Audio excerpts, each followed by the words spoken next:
BA प्रथम वर्ष के विद्यार्थियों का स्वागत। तर्क संग्रह का प्रकरण चला हुआ है। तर्क संग्रह में हम जो पदार्थ भाग में गुण बताए गए हैं उन 24 गुणों का वर्णन चल रहा है, जिनमें से 4 गुणों का वर्णन कल पढ़ चुके थे। अब आगे के ये 5 गुणों के लक्षण एवं भेदों का वर्णन पढ़ेंगे। सबसे पहले स्पर्श। त्वग इंद्रिय मात्र ग्राह्यो गुण स्पर्श है। कैसी? त्वग इंद्रिय मात्र। मात्र कहते हैं केवल मात्र, त्वग कहते हैं त्वक को, त्वचा को, अर्थात जो केवल मात्र त्वचा इंद्रिय के द्वारा जिसका ग्रहण किया जाए। केवल मात्र कहने का अभिप्राय ये है क्योंकि इंद्रियों में नासिका भी है, चक्षु भी है, श्रोत्रेंद्रिय भी है और जिह्वा भी है। तो क्या कहा कि केवल मात्र जो त्वक इंद्रिय त्वचा के द्वारा जिसका ग्रहण किया जाता है उस गुण का नाम क्या है? स्पर्श। क्योंकि दर्शनकार ने एक एक चीज को बहुत ही सूक्ष्म उससे इनकी परिभाषाएं दी है। सुनने में स्पर्श शब्द कुछ भी नहीं नजर आता हमें। इस सामान्य किसी चीज को छूने को हम क्या कहते हैं? स्पर्श कहते हैं। जबकि जितने भी ये भौतिक द्रव्य हैं, वस्तुएं हैं, उनमें दर्शनकार की दृष्टि कुछ भिन्न है। फिर क्या बता कि जो जिसका स्पर्श त्वचा इंद्रिय के द्वारा किया जाए उस गुण का नाम क्या है? स्पर्श। सहचय त्रिविध है। वो कितने प्रकार का है? 3 प्रकार का। कौन कौन सा? शीत, शीतल, उष्ण, गर्म, अनुष्णा, शीत भेदा। जो न उष्ण है न शीत है, अर्थात इस प्रकार से स्पर्श कितने प्रकार का बताया? 3 प्रकार का। नंबर 1 शीत, जो शीतल होता है। नंबर 2 उष्ण, गर्म। और नंबर 3 पे क्या दिया? अनुष्णा, शीत। न जो उष्ण है न जो शीत है। क्योंकि हम बार बार ये चीज़ पढ़ रहे हैं कि गुण जो होते हैं वो द्रव्यों में ही रहते हैं, बिना द्रव्य के गुण आश्रित नहीं हो सकते। फिर ये स्पर्श नामक जो गुण है वो किन किन द्रव्यों में रहता है? पृथ्वी, अप, तेजो, वायु, वृत्ति। किन किन में, किन द्रव्यों में रहता है ये? पृथ्वी, पृथ्वी के अंदर। अप, जल के अंदर। तेज है, तेज के अंदर। वायु, वृत्ति में विद्यमान। किन किन में विद्यमान होता है ये? पृथ्वी में, जल में, तेज में और वायु में। इन चारों में ये विद्यमान रहता है। अब बताएगी किसमें कैसा रहता है। तत्र शीतो जले। जल में कैसा स्पर्श गुण रहता है? शीतल। उष्ण तेजसी। और तेज में, तेज से अभिप्राय यहाँ पर सूर्य है, अग्नि, भौतिक अग्नि है। इनमें जो स्पर्श रहता है वो कैसा होता है? उष्ण होता है। क्योंकि हमने इन चीज़ों को प्रत्यक्ष रूप से भी अनुभव करके देखा है। जल को जब हम अनुभव करते हैं तो जल स्वयं में क्या है? उष्ण नहीं होता। जल को जब अग्नि का संपर्क मिलता है, जब जल सूर्य की किरणों के संपर्क में आता है तब ही जल गर्म होता है, वरना जल स्वाभाविक रूप से क्या होता है? शीतल होता है। इसी प्रकार से बताएंगे उष्ण तेजसी। तेज में जो स्पर्श होता है वो कैसा होता है? उष्ण होता है। क्योंकि ये चीज़ें, अग्नि को कभी भी आप स्पर्श करके देख लो, कभी भी छू के देख लो, अग्नि हमेशा कैसी मिलेगी? उष्ण ही मिलेगी। अग्नि कभी शीतल नहीं होती।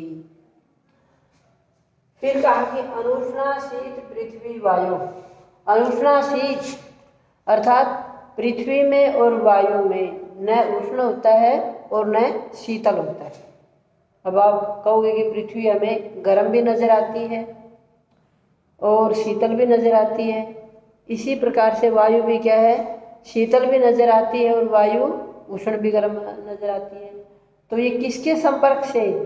जब पृथ्वी पर जल की मात्रा पड़ती है तो वो कैसी नजर आएगी? उस वक्त वायु कैसी नजर आएगी हमें? अर्थात वो स्पर्श शीतल नजर आएगा। और जब सूर्य की किरणें पड़ेंगी या भौतिक अग्नि का कोई स्पर्श होगा तब क्या है? ये वायु और अग्नि दोनों क्या है? उष्ण नजर आएंगे। मान लो कहीं बहुत तेज अग्नि जल रही है, जलती हुई अग्नि पर अगर हम पाँव रखेंगे, उस जमी हुई तपी हुई जमीन पर पाँव रखेंगे तो वो जमीन हमें क्या उष्ण नजर आएगी। और उसके संपर्क से बहने वाला जो वायु है वो वायु भी कैसा नजर आएगा, हमें उष्ण नजर आएगा। इसी प्रकार जैसे अब वर्ष बहुत कड़ाके की ठंड है, जमीन पर जब हम पाँव रखते तो हमारा पाँव क्या है, ठंडा हो जाता है। तो अब भी ये क्या है, जल के संपर्क से ठंडी है, वरना अपने आप में क्या है, पृथ्वी ठंडी नहीं है। अब इसका आगे का है संख्या का लक्षण व भेद। भी संख्या किसे कहते हैं, क्योंकि संख्या कोई पढ़ने वाला हो न पढ़ने वाला हो, संख्या का व्यवहार प्रत्येक व्यक्ति को प्रत्येक काल में प्रत्येक स्थान पर प्रत्येक देश में हर किसी को करना पड़ता है। हमने संख्या 1 से लेकर प्रार्ध तक हम सुनते हैं। दर्शनकार ने कहा कि संख्या किसको कहेंगे, एकत्वादी व्यवहार हेतु संख्या। एक तू आदि, एक से लेकर के आदि आदि प्रार्ध तक जितनी भी संख्याएं हैं उनके व्यवहार का हेतु अर्थात उनको जानने का जो कारण है उसको क्या कहा जाता है, संख्या कहा जाता है। अर्थात 1 से लेकर के 2, 3 आगे आखिरी संख्या तक हम चले जाते हैं, इनके गिनने का जो, इनको जानने के व्यवहार का जो कारण होता है उसको क्या कहा जाता है, संख्या। फिर संख्या कैसी है, क्योंकि ये शब्द कैसा है, स्त्रीलिंग का है। सा नव द्रव्य वृत्ति, कहाँ पर रहती है ये, सा मैंने वह, नव द्रव्य वृत्ति 9 के 9 द्रव्यों में विद्यमान रहती है। अर्थात जो संख्या नामक जो गुण है वो 9 के 9 द्रव्यों में विद्यमान होता है। कैसे, अब बताया कि एकत्वादी प्रार्ध पर्यंता, कहाँ कैसी है ये, 1 से लेकर के प्रार्ध पर्यंत अंतिम जो संख्या मानी जाती है वहाँ तक जितनी भी संख्याएं हैं ये सभी क्या व्यवहार का कारण अर्थात हमारे जानने का कारण है। फिर बताइए कैसी, एकत्वम नित्यम अनित्यम से। एकत्वम, एक जो संख्या है वो नित्य भी है, वो कैसी है, अनित्य भी है।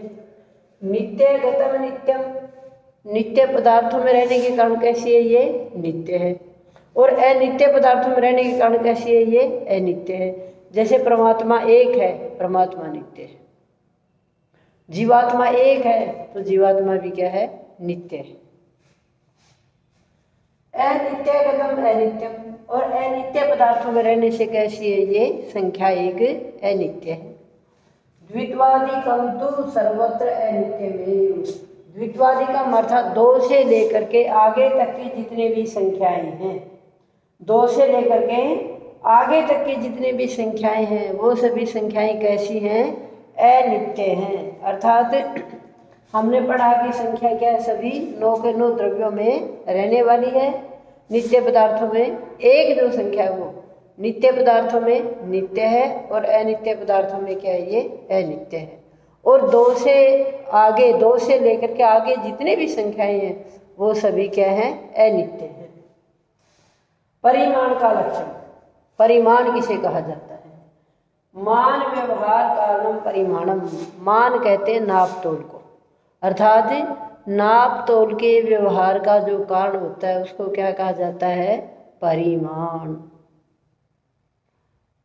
नव द्रव्य वृत्ति, और ये भी किसमें विद्यमान रहता है, 9 के 9 द्रव्यों में विद्यमान रहता है।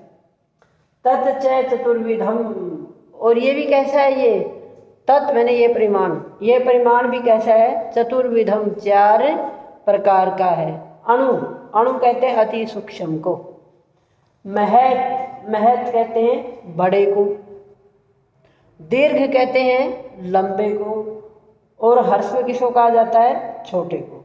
अर्थात अति सूक्ष्म, बहुत स्थूल, लंबा और आकार की दृष्टि से छोटा, इनके जानने का जो व्यवहार है, इन नापने की विधि का जो व्यवहार है, इसको क्या कहा जाता है, परिमाण।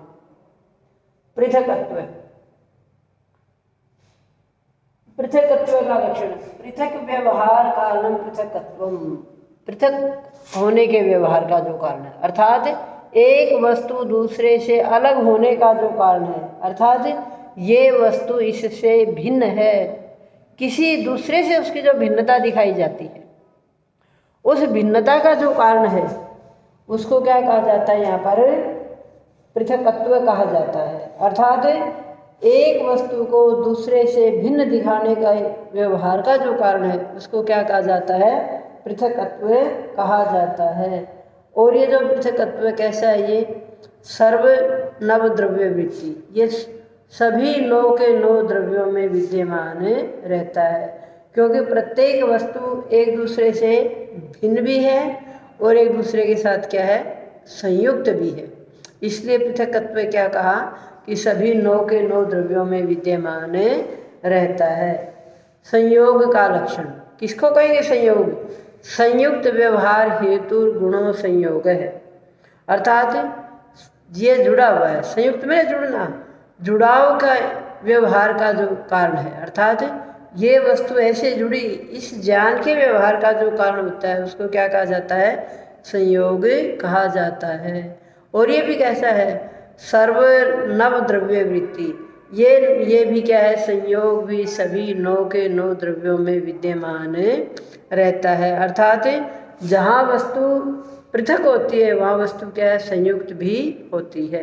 अर्थात पृथकत्व और संयोग, आगे एक और आएगा विभाग जिसको कहा जाता है।